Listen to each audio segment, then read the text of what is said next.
Who should grab a 48-inch OLED right now? Who can safely pass on it? And does it justify its price tag for the typical living room setup? Those are the three questions that keep me up at night when I'm scrolling through dozens of models, trying to figure out whether a premium screen lives up to the hype or just adds another pricey brick to the furniture lineup.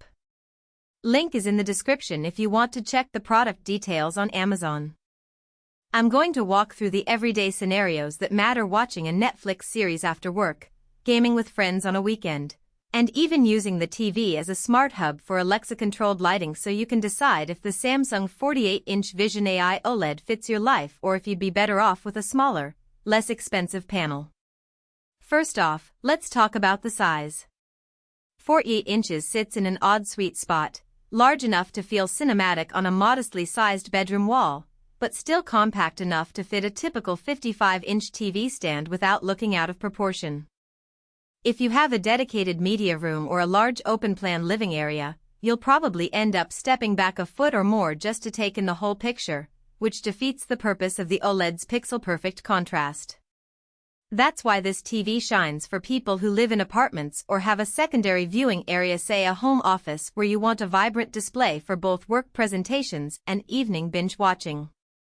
If you're hunting for a primary family TV that needs to dominate a 75-inch wall, the 48-inch panel will feel cramped, and you'd be better off skipping it for a larger screen. Now, the OLED part. Samsung's OLED panel is still relatively new in its lineup, and the S85H brings HDR performance that truly pops. Blacks are truly black, there's no blooming that you see on LED backlights, so when you watch a dark thriller like The Night Manager, the shadows stay detailed instead of turning into a fog. The PANTONE validated color mapping also means the hues stay consistent whether you're watching a nature documentary or a bright animated series. In practice, that translates to a more immersive experience without the need to constantly tweak picture settings. If you're someone who values accurate colors without spending hours in the menu, this is a direct win.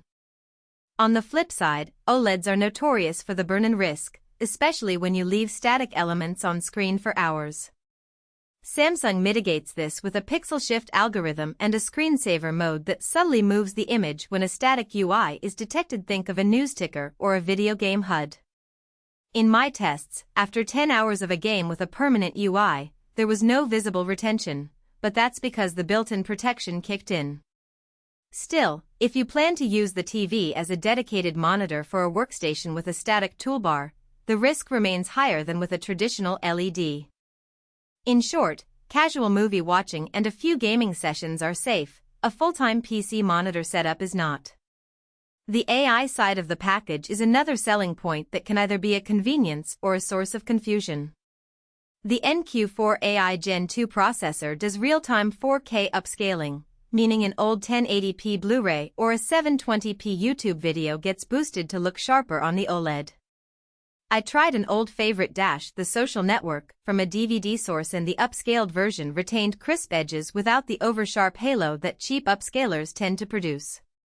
The AI sound controller also analyzes the on-screen action and dynamically balances dialogue and effects.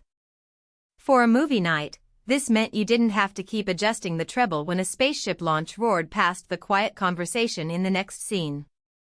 The downside is the learning curve. The TV presents a smart mode that automatically selects presets based on what it thinks you're watching, and sometimes it misclassifies a documentary as a sports broadcast, boosting the colors a bit too aggressively. If you love a hands-off experience, you'll enjoy the AI. If you prefer exact manual control, you'll need to dive into the picture menu to fine-tune things. Gaming performance is where the premium gaming pack makes its mark. The TV supports a 120Hz refresh rate and offers low input lag, about 12 milliseconds, with the game mode enabled. I hooked up a PlayStation 5 and a high-end PC, and both delivered smooth frame rates with no noticeable ghosting.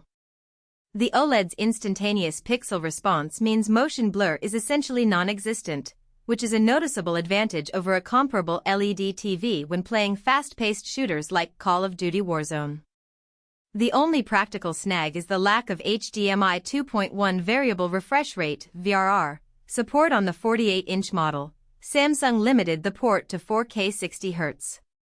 If you're chasing the highest frame rates on next-gen consoles, you'll need to cap at 60 Hz, which can be a disappointment for dedicated gamers. Still, for most casual and even competitive players who don't push beyond 60 Hz, the experience feels premium. Smart features are another part of the decision matrix. The TV ships with Alexa built-in, and it integrates seamlessly with Samsung's SmartThings.